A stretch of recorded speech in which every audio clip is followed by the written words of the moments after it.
ঠাকুরনগরে মোদির সভা, তৃণমূলকে কড়া আক্রমণ। ঠাকুরনগর সফরে এসে পুরনো স্মৃতির কথা তুলে ধরলেন প্রধানমন্ত্রী নরেন্দ্র মোদী। তিনি বলেন, এই সফর তাকে বাংলাদেশের ওরাকান্দি সফরের কথা মনে করিয়ে দিচ্ছে। সভামঞ্চ থেকে শ্রী শ্রী হরিচাঁদ ঠাকুর ও শ্রী শ্রী গুরুচাঁদ ঠাকুর ও বড় মাকে প্রণাম জানান তিনি। ভোট প্রসঙ্গে মোদী দাবি করেন, প্রথম দফাতেই রাজ্যের মানুষ চমৎকার ফল দেখিয়েছেন এবং তৃণমূলের অহংকার চুরমার হয়ে গেছে। দ্বিতীয় দফার ভোটে সেই রেকর্ড ভেঙে আরও বড় জয়ের আহ্বান জানান তিনি।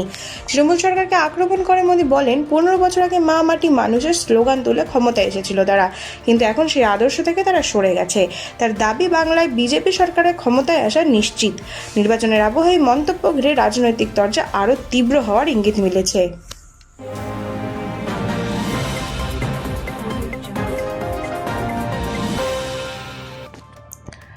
কাটোয়ায় তৃণমূলের শক্তি প্রদর্শন, বিজেপিকে তীব্র আক্রমণ অভিষেকের। ভোট প্রচারে কাটোয়ায় জনসভা করেন অভিষেক ব্যানার্জি।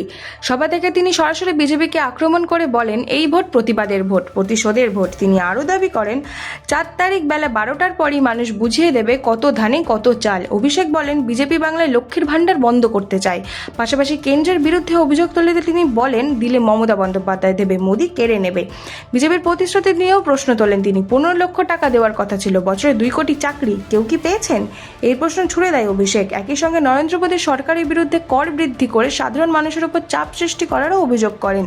সিপিএম ও বিজেপিকে একসঙ্গে নিশানা করে তিনি বলেন, সিপিএমের হারমাত জার্সি এখন বিজেপির গায়ে। পূর্ব বর্ধমানে সিপিএমের অতীতের সন্ত্রাসের কথা তুলে ধরেন তিনি। পুরো সভা জুড়ে বিজেপি ও বিরোধীদের বিরুদ্ধে আক্রমণাত্মক সুরে বক্তব্য রাখেন অভিষেক বন্দ্যোপাধ্যায়।